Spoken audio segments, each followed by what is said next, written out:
गुरुर्ब्रह्मा गुरुर्विष्णू गुरुर्देवो महेश्वरः गुरु साक्षात् परब्रह्म तस्मै श्री गुरवे नमः। यज्ञनारायण भगवान की जय। श्री वेदपुरुषाय नमः।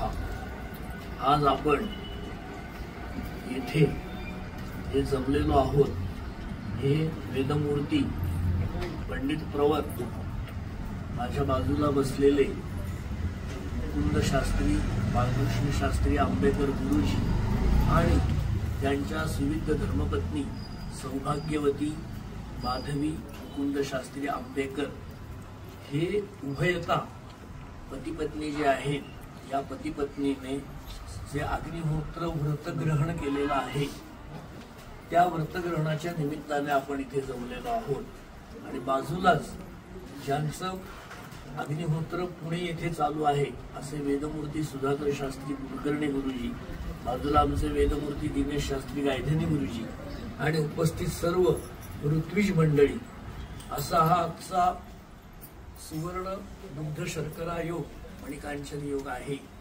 अग्निहोत्र अशा शब्दाचा अर्थ होता या शब्दावरनं होत्र हौत्र असा शब्द तयार झाला।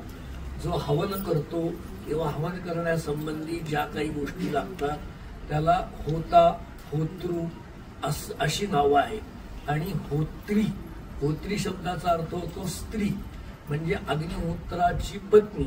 नंतर अग्निहोत्रासाठी लागणारी जी गाय असते त्या गायीला सुद्धा अग्निहोत्री असं म्हटलेलं आहे पोषकारांनी। धर्मपत्नी आहे म्हणून अग्निहोत्र आहे आणि अग्निहोत्री पती आहेत म्हणून पत्नी आहे। असा साहचर्याने उभयता पतिपत्नींनी घ्यावयाचं हे व्रत आहे। ह्या व्रताचं नाव श्रौत आधान किंवा त्याला अग्न्याधान असं म्हणतात। आधान म्हणजे घेणे। काय घेणे? अग्नी घेणे। कोणता अग्नी घेणे? त्रेता अग्नी आधाय 3 अग्नींचा संग्रह घ्यायचा। आपल्या इथे जी 5 कुंड आहेत यज्ञशाळेमध्ये त्या 5 कुंडांना वेगवेगळी नावं आहेत। एका कुंडाचं नाव आहे सभ्य, एका कुंडाचं नाव आहे आवसथ्य, एका कुंडाचं नाव आहे आह्वनीय, एका कुंडाचं नाव आहे दक्षिणाग्नी आणि एका कुंडाचं नाव आहे गारहपत्य। अशी ही 5 कुंडांची 5 नावं आहेत। या 5 कुंडांमध्ये पहिली जी 2 कुंड आहेत सभ्य आणि आवसथ्य याचा संबंध स्मार्त कर्माशी येतो। स्मार्त कर्म आणि श्रौत कर्म असे कर्माचे 2 विभाग असतात। स्मार्त कर्म कशाला म्हणतात? आपण जो गणेश याग करतो, नवचंडी करतो किंवा श्रावणी कर्म करतो, त्यानंतर येणाऱ्या दरवर्षातून श्राद्ध कर्म करतो, पिंड पितृयज्ञ इत्यादी श्रौतात पण आहेत स्मार्तात पण आहेत। परंतु श्राद्ध कर्म ही सगळी कर्म स्मार्त कर्मांमध्ये मोडली जातात। महारुद्र स्वाहाकार, अतिरुद्र स्वाहाकार, नवचंडी, शतचंडी, सहस्रचंडी, लक्षचंडी, गणेश याग, सूर्य याग, नंतर भगवतीचा देवी याग। तर ही सगळी स्मार्त कर्म करण्याचा अधिकार हा ज्यामध्ये प्राप्त होतो ती सभ्य आणि आवसथ्य स्मार्त अग्निहोत्र असं त्याला म्हटलेलं आहे। आणि स्मार्त अग्निहोत्र घेतल्यानंतर श्रौत अग्निहोत्र म्हणजे काय? तर विवाह झाल्यानंतर विवाहामधला जो अग्नी असतो तो बरेचसे लोक आपण लग्न झालं की विवाह अग्नी तिथल्या तिथे आपण समारोप विसर्जन करतो, पण तसं नाहीये। त्या विवाहावरच्या अग्नीवरती 4थ्या दिवशीपर्यंत तो घरी येऊन लग्न झाल्यानंतर सांभाळायचा आहे आणि पहाटे 5व्या दिवशी पहाटे उठून तिथे ऋत्विज लोकांना बोलवून त्या अग्नीवरती रोज सकाळ संध्याकाळ आहुती देणे त्याला वैवाहिक अग्नी म्हणतात। त्याला आवसथ्य अग्नी असं म्हटलेलं आहे। अवसथ अवसथ लग्न आवसथ्य असं त्याचं नाव आहे। त्याला स्मार्ताग्नी असं नाव आहे। हे आपल्याला का बरं माहिती पाहिजे? पूर्वी आपल्या सगळ्या लोकांमध्ये पूर्वजांकडे म्हणजे कलियुग पूर्व 2000 वर्षांपूर्वी सगळे आपण अग्निहोत्री स्मार्त कर्मापर्यंत तरी होतो। विवाह झाला की तो त्यातला जो प्रधान पुरुष असेल, 4 भाऊ असतील तर मोठा भाऊ, त्यांनी तो अग्नी ठेवायचा आणि तो अग्नी चुलीमध्ये ठेवून त्याच्यावरती सगळा स्वयंपाक शिजवून तोच स्वयंपाक ब्राह्मणांनी घरातल्या सगळ्या कुटुंबांनी खायचा असतो। त्याला स्मार्त अग्निहोत्र असं म्हणतात। आणि ते घेतल्यानंतर ह्या 3 अग्नींचा परिग्रह तो आज घेतलाय. म्हणून 3 अधिक 2 5 अशा या 5 कुंडांना घेऊन याला पंचाग्नी साधन मराठी भाषेमध्ये नाव आहे. नंतर त्रेताग्नी आणि अवसथ्य आणि सभ्य या 2 कुंडांना घेतल्यानंतर त्याला कोणी अर्धाधान म्हणतात. अर्धच आधान झालं, पूर्ण नाही. 3 कुंडांना घेऊन घेतलं तर सर्वाधान असं त्याचं नाव आहे. म्हणजे आज यांचं पूर्णपणे सर्वाधान झालेलं आहे. म्हणजे 5 कुंडांची जबाबदारी या यज्ञशाळेमध्ये विराजमान झालेली आहे. या पती पत्नींनी यावत जीव जोपर्यंत या दोघांचा इथे अस्तित्व आहे आणि तोपर्यंत या अग्नीची सेवा सकाळ संध्याकाळ सायंप्रातर होम दर प्रतिपदेला लागून येणारी पौर्णिमा आणि दर प्रतिपदेला लागून येणारी अमावास्या, महिन्यातनं 2 अशा प्रतिपदा येतात. अमावास्येला लागून असणारी प्रतिपदा आणि पौर्णिमेला लागून असणारी प्रतिपदा. या प्रतिपदेला इष्टी नावाचा यज्ञ असतो, त्याला याग म्हणतात. अमावास्येला लागून असणाऱ्या प्रतिपदेला दर्शयाग, पौर्णिमेला लागून असणाऱ्या प्रतिपदेला पौर्णमास याग, म्हणून त्याला दर्श पौर्णमासेष्टी याग असं नाव आहे. आता यांचा पहिला यज्ञ जो आहे तो येणाऱ्या पौर्णिमेला लागून जी प्रतिपदा येईल त्या दिवशी त्यांचा पहिला पौर्णमासेष्टी याग संपन्न होणार आहे.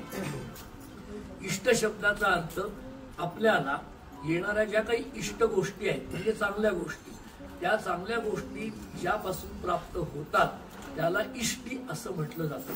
आणि त्या इष्टीमधून नित्य इष्टी, काम्य इष्टी, नैमित्तिक इष्टी असे इष्टी यज्ञाचे 3 प्रकार आहेत. एखादी आपल्याला कामना असेल, पाऊस पडावा, आपल्याला मुलगा व्हावा, आपल्याला आजार बरा व्हावा, एखादं आपल्या देशावरती संकट आलेलं आहे ते दूर व्हावं, त्याच्यानंतर आता अलीकडे भारत पाकिस्तान युद्ध परिस्थिती निर्माण झाली होती, अशा या परिस्थितीमध्ये अशा अग्निहोत्रींना राज्य लोक बोलवत असत आणि त्यांच्याकडून अशा वेगवेगळ्या कामेष्ट्या म्हणजे कामना परत्वे इष्टी यज्ञ करून घेत असेल आणि या इष्टींनाच पुढे विराट स्वरूप दिलं जातं मोठ्या यज्ञ मंडपामध्ये.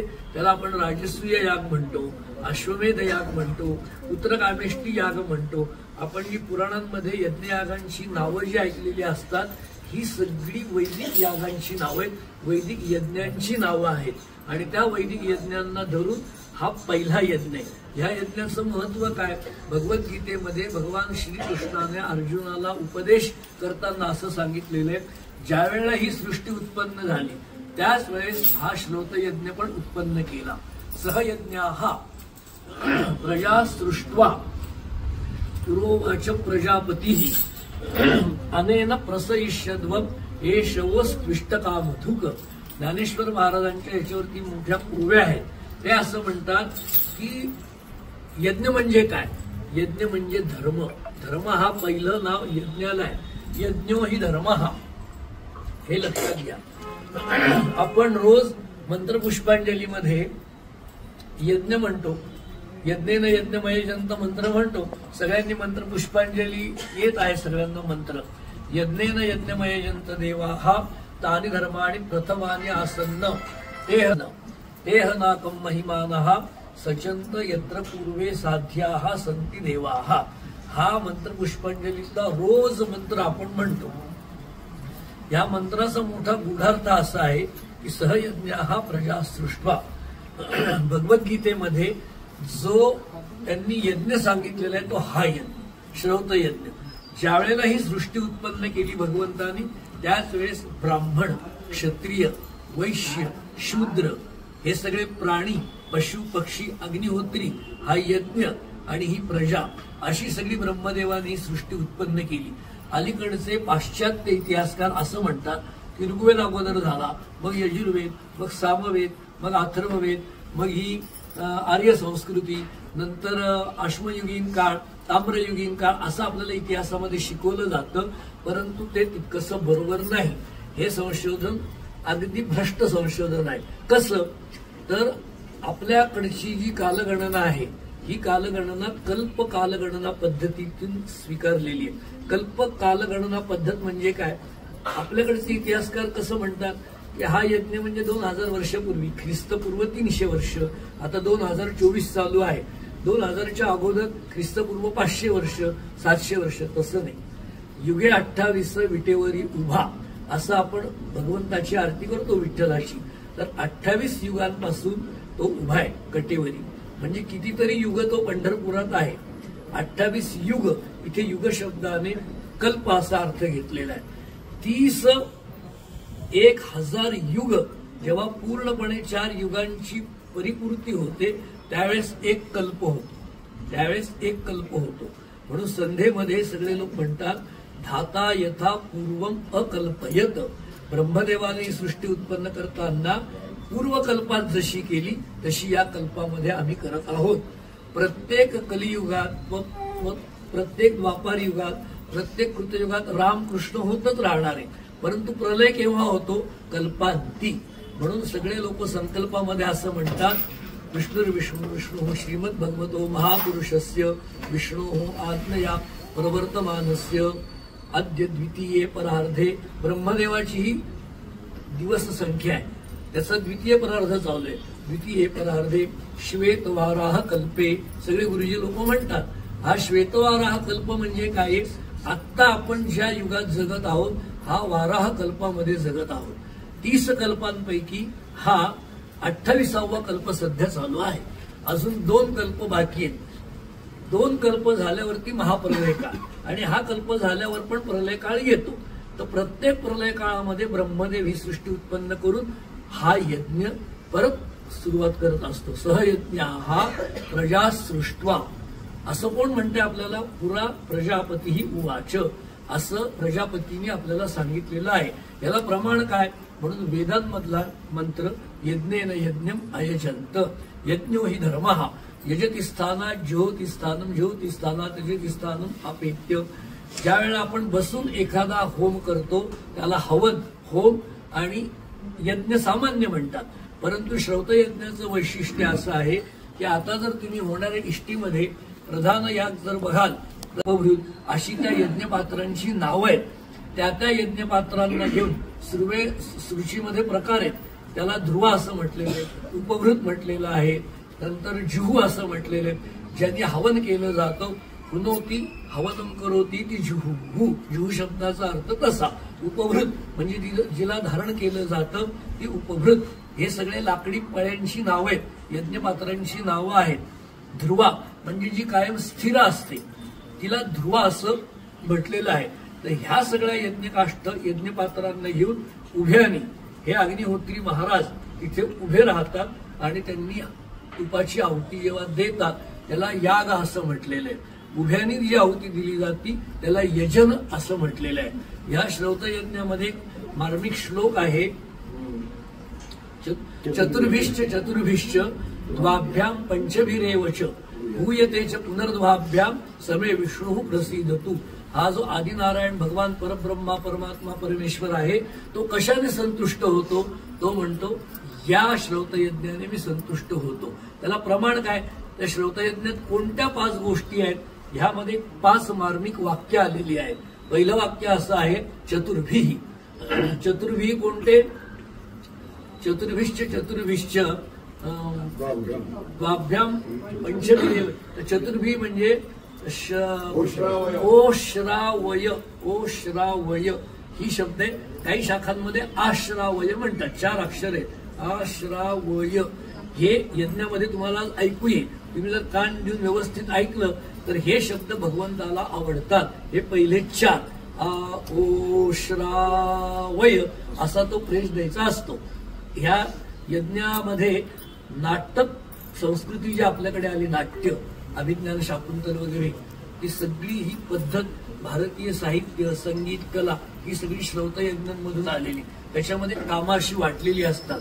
अध्वर्यू, आज आपल्या अध्वर्यू समजा योगेश शास्त्री वारे आहेत, ब्रह्मा समजा मी आहे, विक्रम आंबेकर आहे, कैधनी गुरुजी आहेत, नंतर होता विलास गुरुजी आंबेकर आहेत, मंदार देव अग्निध्र आहेत, उपाध्वर्यू सुरेश शिंगण्यांचे चिरंजीव मंदार शिंगणे आहेत.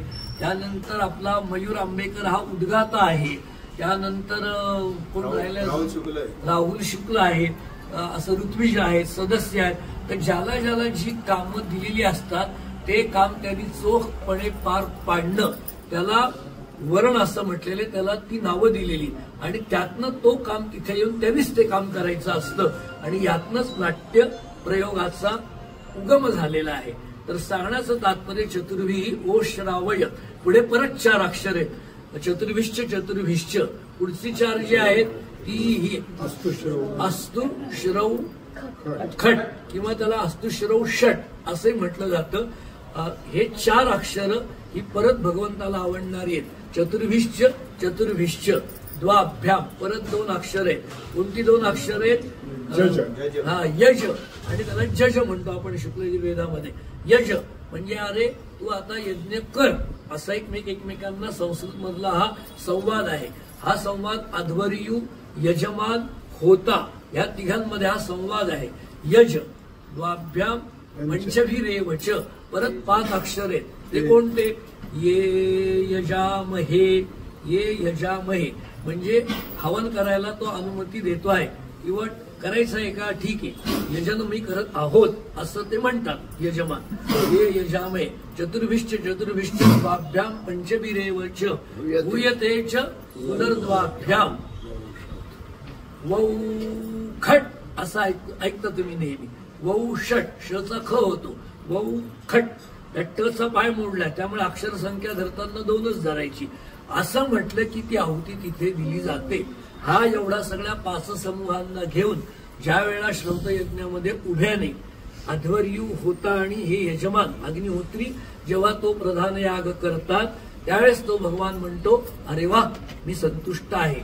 आणि मग त्या सगळ्या देवता या यज्ञशाळेमध्ये येतात आणि हे सगळं ऐकतात. आणि म्हणून या अग्निहोत्राचं महत्व काय आहे? भागवतामध्ये एक श्लोक आहे, मी सकाळी पण सांगितला की युगपत सर्व तीर्थानी, युग शब्दाने अर्थ होतो संलग्न, एकीकरण, समूह, जनानाम समूहा जनता. युगपत सर्व तीर्थानी, एकाच ठिकाणी 4 धाम, 8 विनायक, 12 ज्योतिर्लिंग, ही सगळी काशी गया प्रयाग जेवढी आपली सगळी तीर्थस्थानं आहेत, 51 शक्तीपीठ, तर ही सगळी पूर्णपणे जर आपल्याला एकाच ठिकाणी दर्शन करायचे असतील तर काय केलं पाहिजे आपण? युगपत सर्व तीर्थानी, ही सगळी तीर्थ ज्या ठिकाणी समूहाने आलेली आहेत अशा तीर्थांना दर्शन करण्याचं स्थान कोणतं आहे? तर अग्निहोत्रांची यज्ञशाळा. हे त्याचं भागवतामध्ये महत्व आलेलं आहे. युगपत सर्व तीर्थानी, युगपत सर्व देवता. तीर्थ झाली तशा देवता पण त्यांच्या बरोबर असतात. द्रष्टुमिच्छसी चेत राजन, परीक्षित राजाचा आणि शुकाचार्यांचा हा भागवतामधला संवाद आहे. शुकाचार्य परीक्षिताला भागवत सांगतायत 7 दिवसात त्याला मुक्ती मिळायची आहे आणि म्हणून ते म्हणतात की तू यांचं दर्शन कर तर तुला मुक्ती मिळेल. द्रष्टुमिच्छसी चेत राजन तस्मात् अग्निहोत्रम गृहम व्रज. अग्निहोत्रम गृहम, जिथे यज्ञशाला आहे, इथे 5 कुंडांचं हवन चालतं, इथे इष्टी होते, इथे सायंप्रातर होम आहेत, अशा ठिकाणी जाऊन तू त्या यज्ञाचं, त्या अग्निहोत्रांचं दर्शन कर. असं तस्मात् अग्निहोत्रम गृहम व्रज, व्रज इति गच्छति, म्हणजे त्या ठिकाणी तू जा, असं त्याचं महत्व आहे. असं कितीही सांगितलं तरी महत्व आहे. आणि ह्या सगळ्या 3 दिवसांच्या कार्यक्रमामध्ये आपण इथे अश्वबंधन केलं, आजाबंधन केलं, इथे सारीपाठ खेळला गेला, आपण सगळ्या त्या द्यूत वगैरे खेळलं ना सकाळी ऋत्विजांनी. त्याचं कारण असं आहे की अग्निहोत्रांची पण बुद्धी संत वृत्ती असते, समान बुद्धी असते. आपण श्रीसूक्तामध्ये प्रार्थना म्हणतो, न क्रोधो, आम्हाला क्रोध नसावा, नच मात्सर्यम, गुणाबद्दलही मत्सरभाव नसावा, न क्रोधो नच मात्सर्यम, न लोभो, आम्हाला कोणी काही दिलं तर आम्ही घेणार आणि नाही दिलं तर काही घेणार नाही, आम्ही आयाचित वृत्तीने हे सगळं व्रत परिपूर्ण करणार. न लोभो नाशुभा मतीही, मतीही म्हणजे बुद्धी, दुसऱ्यांबद्दल वाईट बुद्धी ही आम्ही कोणीही स्वीकारणार नाही. न लोभो नाशुभा मतीही भवन्ति कृत पुण्यानाम, ही सगळी यज्ञयागातून पुण्यसंचयच आमच्याकडनं घडू दे.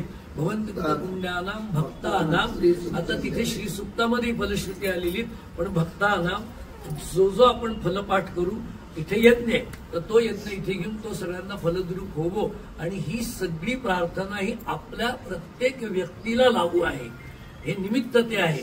आणि म्हणून अशा या यज्ञ ह्याच्यामध्ये जो अश्व आणलेला आहे, अश्व हा रोगनिवृत्तीचं कारण आहे.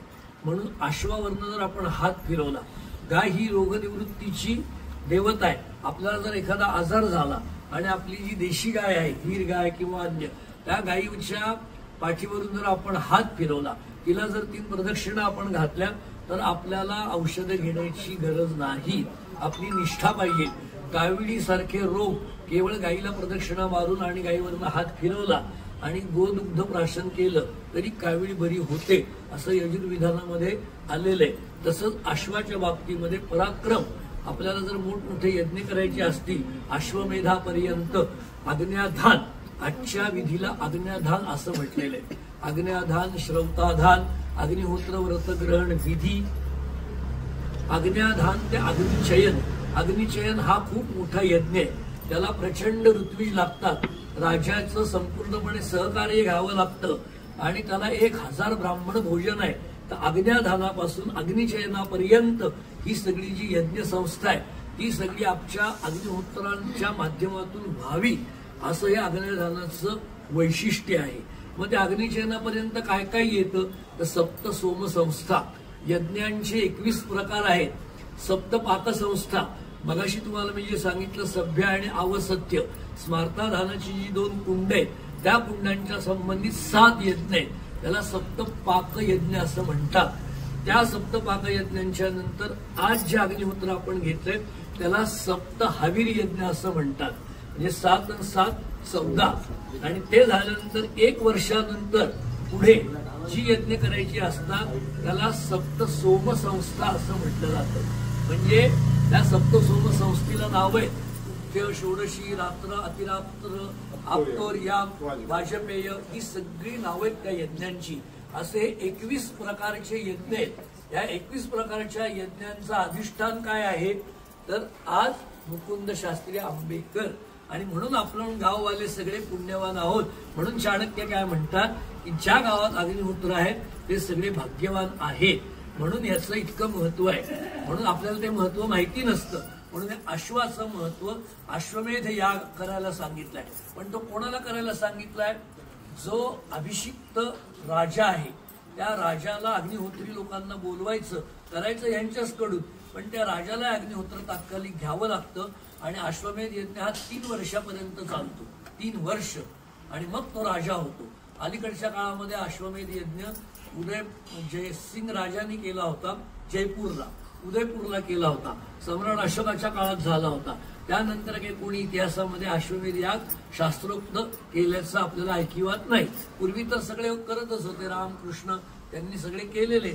असा अश्वमेध यज्ञ, त्यानंतर सप्तपाक संस्था, सप्त सोम, सप्ताहवी, ह्या सगळ्या यज्ञ संस्थेमधून मग आपण स्मार्त यज्ञांचा प्रादुर्भाव झाला. म्हणजे कोणता, नवचंडी, शतचंडी, सहस्रचंडी, हे सगळे यातनं निर्माण झालेले आहेत. इथे जी 5 कुंड आहेत, ह्या 5 कुंडांमधून पंचकुंडी, ह्या 5 कुंडांना दिशा विदिशांना घेऊन नवकुंडी, यालाच दिशेमध्ये व्यवस्था करून दशकुंडी, एकादशकुंडी, आणि मग शतकुंडी आणि सहस्रकुंडीचे यज्ञ.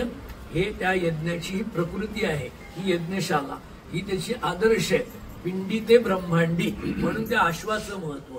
अज का बरं बांधला गेला इथे, तर अज म्हणजे बोकड, मराठीमध्ये आपण म्हणतो म्हणजे बकरा. त्याचा संबंध जेव्हा आज्य शब्द आपण म्हणतो, आज्य शब्द हा तुपाला वापरलेला आहे. शेळीचं जे दूध आहे, शेळी ही काय करते, सगळीकडे वनस्पती चरायला जाते पूर्णपणे, आणि तिला अनेक पालापाचोळा तिच्या पोटामध्ये असतं.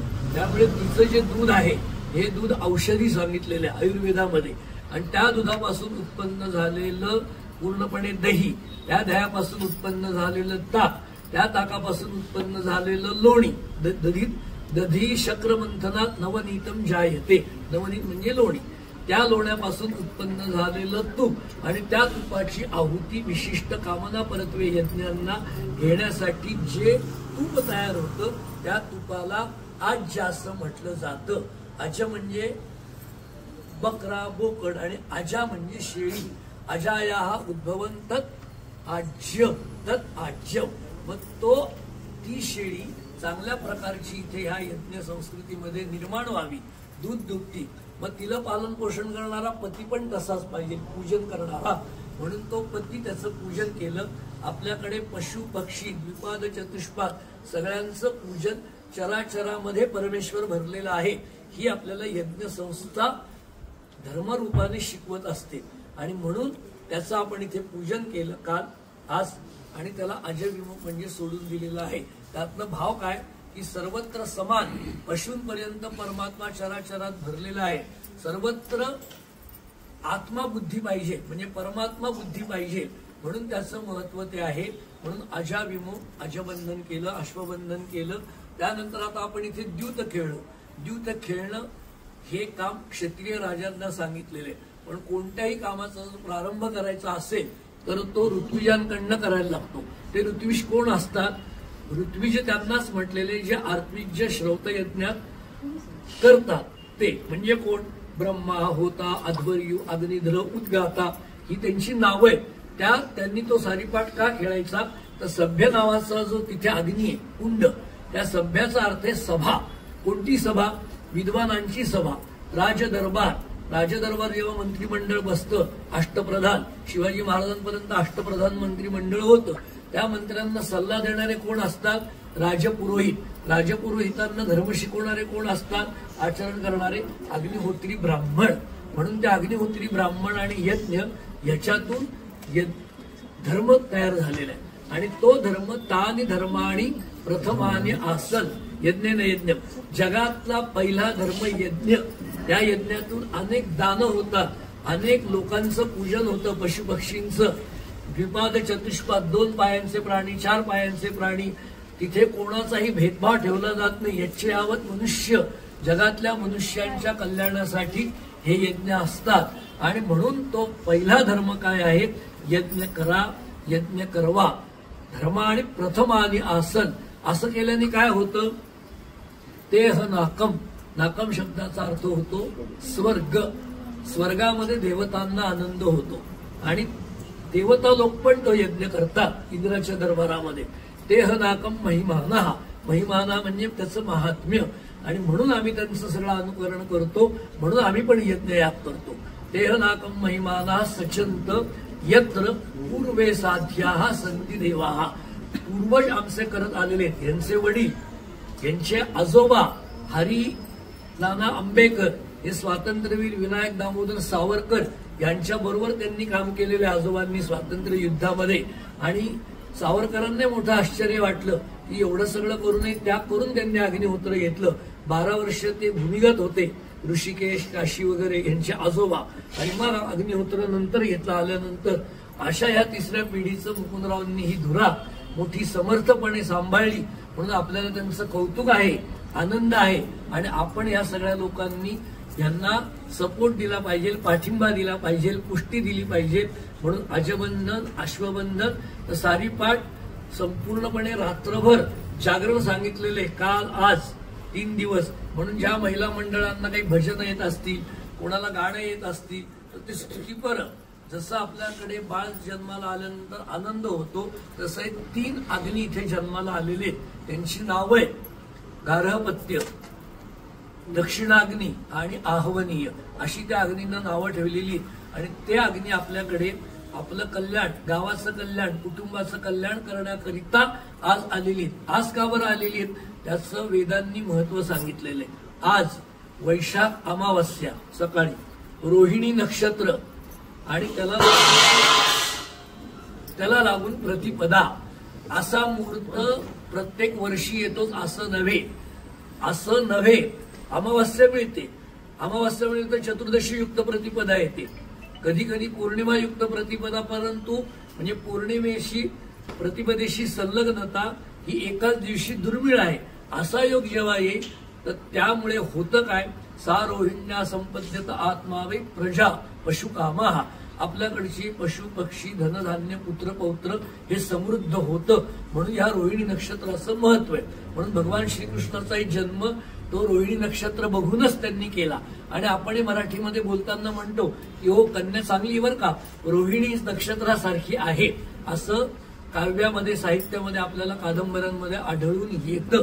त्याचं कारण ते रोहिणी नक्षत्र इतकं तेजस्वी आहे की चंद्र सगळ्या देवदेवता पहाटे ह्या यज्ञशाळेमध्ये येतात, निवास करतात आणि मग निघून जातात. सर्वे देवाहा वसंती सर्वाणी ऋतवा असं वेदांनी त्याचं वर्णन केलेलं आहे. आणि म्हणून हा योग्य मुहूर्त मिळाला. जगद्गुरु शंकराचार्य इथे 3 दिवस ह्या कामासाठी येऊन बसले होते. त्यांच्या निरीक्षणाखाली हे सगळं अग्न्याधार अग्निहोत्र व्रत या वेदमूर्ती मुकुंद शास्त्री आंबेकर गुरुजींनी आणि त्यांना सुविद्य धर्मपत्नी सौ माधवी आंबेकर यांची साथ आहे.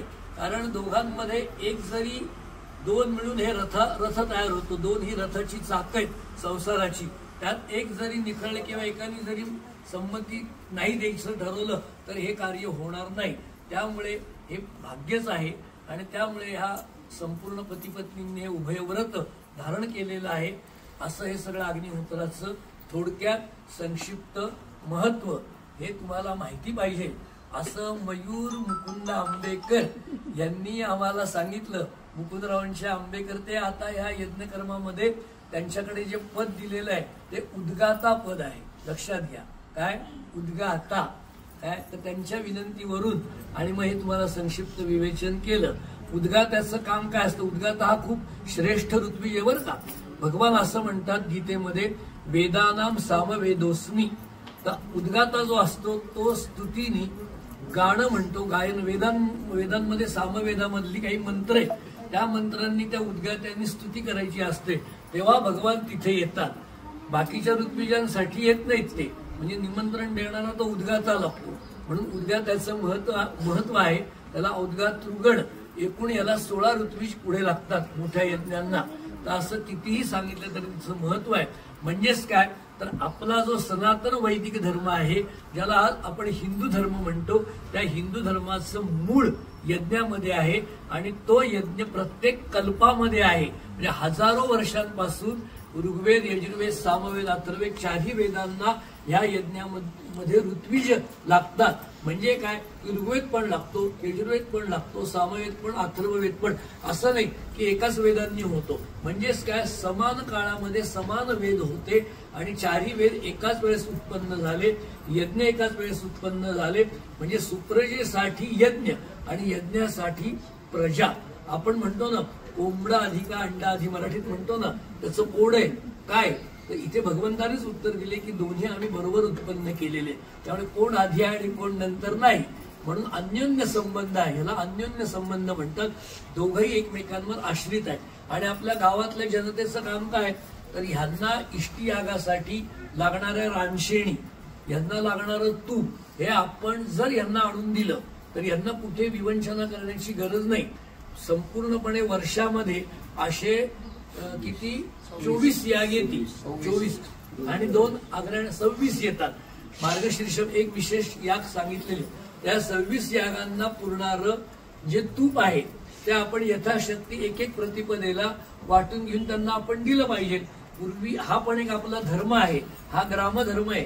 चाणक्याने अर्थशास्त्रामध्ये अग्निहोत्रांना आपण काय काय केली पाहिजे मदत याचं महत्व दिलेलं आहे.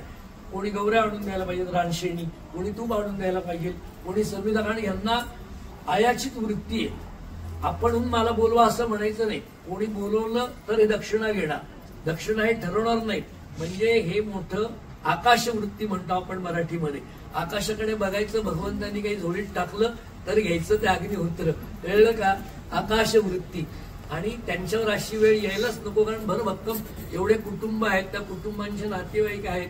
म्हणून आपण त्यांना सहकार्य केलं पाहिजे. अग्निहोत्र व्रत घेणं हे ते एक कार्य झालंय, परंतु इथून पुढे ते टिकवणं हे आपलं काम आहे. त्यांना उत्तेजन देणं हे आपलं काम आहे.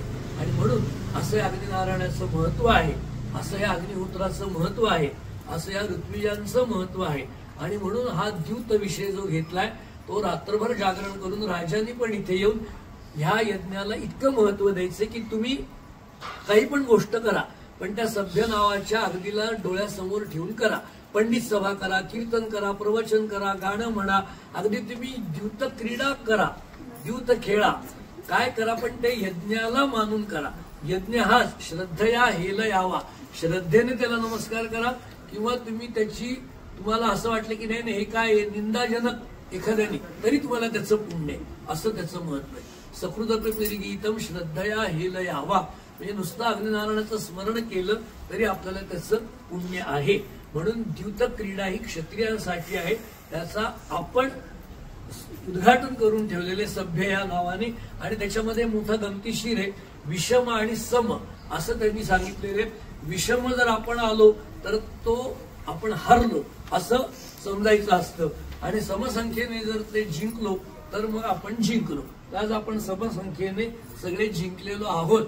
समसंख्येच्या कवड्या तिथे पडलेल्या आहेत, म्हणजे आपल्याला देवांचा कौल, अग्नीचा कौल प्राप्त झालेला आहे की तुम्हाला आमचा आशीर्वाद आहे, असा हा त्याचं महत्व आहे. ओम शांती शांती.